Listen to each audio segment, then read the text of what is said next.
Hello everyone. So Loki season 2 का trailer finally आ चुका है और ये सीजन पिछले वाले से भी नेक्स्ट लेवल होगा। इस वीडियो में हम इसी ट्रेलर का ब्रेकडाउन करने वाले हैं। So let's start.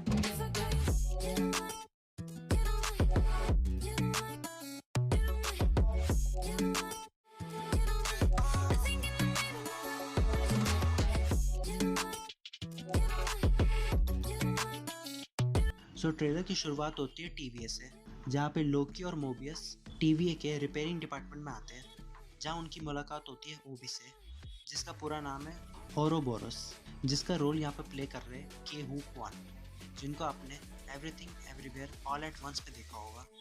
और यहाँ पे लोकी और मोबियस ओबी से मदद मांगने आए हैं, क्योंकि लोकी यहाँ पे ग्लिच कर रहा है, जिसको देख के ओबी बताता है कि लोकी टाइम स्लिपिंग कर रहा है, जिसका सॉल्यूशन मोबियस मांगता है, लेकिन ओबी के पास इसका कोई सॉल्यूशन नहीं है। जिसके बाद हमें लोकी कहते हुए सुनाई देता है कि वो टाइम में पास्ट और प्रेजेंट में गया था, लेकिन फ्यूचर में नहीं, क्योंकि टीवीए टाइम के बाहर एग्जिस्ट करता है, तो वहाँ पे कोई फ्यूचर नहीं है, इसलिए वो पास्ट और फ्यूचर में ही टाइम स्लिपिंग कर रहा है। जिस पे वो कहता है उसने जो देखा है अगर वो सच हो गया तो वर्ल्ड को तबाह होने से कोई नहीं रोक सकता। इसी के बीच हमें दो क्लिप दिखाई जाती है, जिस पे लोकी ग्लिच करके एक ऐसी जगह पहुंच गया जहाँ पे जेट स्की है, जो शो करता है कि इस सीजन में शायद मोबियस जेट स्की चला सकेगा।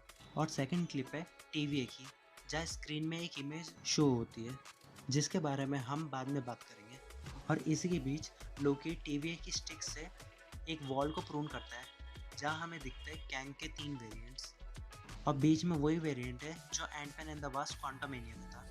और लेफ्ट साइड में हमें इमोर्टस दिखता है, और राइट साइड में हमें स्कारलेट सेंचुरियन दिखता है, जो शो करता है इन तीनों ने ही टीवीओ को बनाया है। जिसके बाद हमें लोकी और मोबियस एक फेयर में दिखते हैं, जिसका नाम है मिडवे प्लेसेंस है, और ये फेयर रियल लाइफ में 1893 में हुआ था, और ये वही टाइम है जिसमें विक्टर टाइमली के इवेंट्स टेक प्लेस करे थे। इसके बाद हमें एक मूवी का प्रीमियर दिखाया जाता है, जिस मूवी का नाम है जेनियक, और इसी से रिलेटेड एक कैरेक्टर हमें आगे भी दिखेगा। इसके बाद हमें हंटर B-15 दिखती है उसी प्रीमियर पे, और इसके बाद हमें सिल्वी को दिखाया जाता है एक बंदे से फाइट करते हुए, जो एक मशीन से छेड़छाड़ कर रहा है। जिसके बाद हमें ही हू रिमेन्स का सिटाडेल दिखाया जाता है, जहाँ पे अभी भी उसकी डेड बॉडी पड़ी हुई है। इसका मतलब ये है कि उसकी जगह अभी तक किसी ने नहीं ली, या फिर ये क्लिप फर्स्ट एपिसोड का हो स्टार्टिंग में।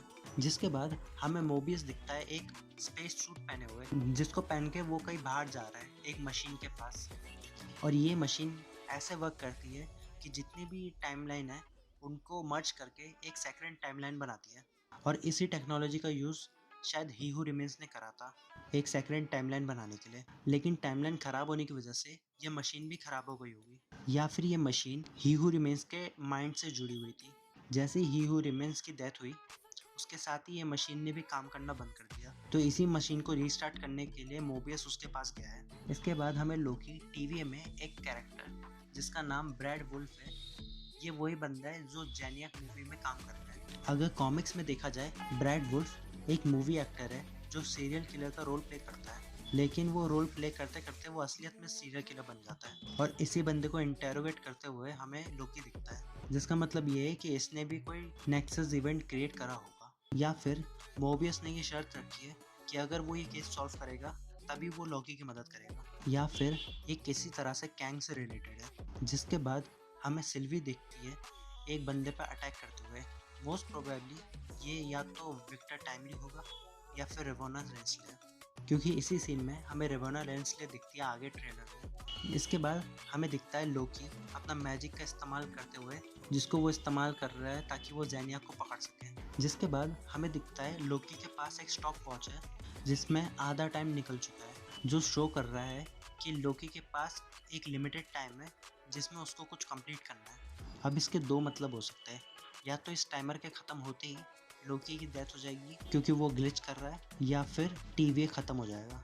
और इसी सीन के बाद हमें लोकी दिखता है सेम सीजन 1 के पहले एपिसोड में जेल की यूनिफॉर्म में। अब ये भी कोई पास सीन ही होगा, या फिर लोकी ग्लिच करके उस टाइम पे चला गया जहाँ पे वो पहली बार टीवी में आया था, और या फिर ये भी हो सकता है कि लोकी अपने ही पास्ट वर्जन से मदद मांगने गया है, जिस पे पुराना वाला लोकी पूछता है कि ये कैसे डिसाइड होगा कि कौन जिएगा और कौन मरेगा। इसके बाद हमें दिखते हैं हंटर B15, रमोना रेंसलर और केसी, जो शो करता है कि ये सब लोग अपने अलग अलग मिशन में कहीं गए हैं। इसके बाद हमें दिखता है Ant Man and the Wasp Quantumania का पोस्ट क्रेडिट सीन, जो विक्टर टाइमली का था, और वही सेम सीन इस सीरीज में भी यूज हुआ है, जिस पे हमें मिस मिनट दिखती है एक डिफरेंट अवतार में, जो लोगों पे अटैक करते हुए दिखती है। जिसके बाद लोकी मोबियस को एक वॉल दिखाता है जिसमें दिखा रखा है कि कैसे कैंग अपने ही वेरिएंट से लड़ता है, और ये वही शो कर रहा है कि कैसे कैंग के वेरिएंट्स के बीच मल्टीवर्सल वॉर हुई थी। जिसके बाद हमें टीवी तबाह होते हुए दिखता है, और उसके टीवी स्क्रीन पे हमें दिखता है thank you for your service. और एक सीन में हमें रवोना दिखाई जाती है वॉइड में, जिसके सामने मोस्ट प्रोबेबली अलायत होगा। और ट्रेलर के फाइनल में हमें लोकी, सिल्वी और मोबियस टीवीए के गार्ड से फाइट करते हुए दिख रहे हैं। और ट्रेलर के एंड में हमें लोकी का ग्लिच बड़ा फास्ट दिखाया जा रहा है, जैसे टीवीए की बिल्डिंग से गिरना और गिर के एक बोट पे पहुंच जाना। इसके अलावा हमें टीवीए का जो एक मेन टीवी है वो गिरते हुए दिखता है, लेकिन इसके पीछे एक खास बात है। इसके पीछे आपने नोटिस करा होगा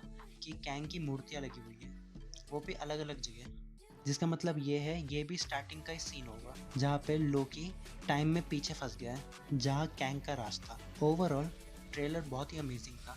इन शॉर्ट, लोकी का इस सीजन में ये काम है कि वो टीवी की सच्चाई सबको बताए और मल्टीवर्स ब्रेक होने से भी बचाए, और इसी के थ्रू पूरी स्टोरी चलेगी इस सीजन की। और मोस्ट प्रोबेबली होगा कि ये सीरीज डायरेक्टली कनेक्टेड होगी अवेंजर्स कैंग डायनेस्टी से। ये सीरीज का फर्स्ट एपिसोड हमें देखने को मिलेगा अक्टूबर 6 को। So yeah, that's all for today. Thanks for watching, guys.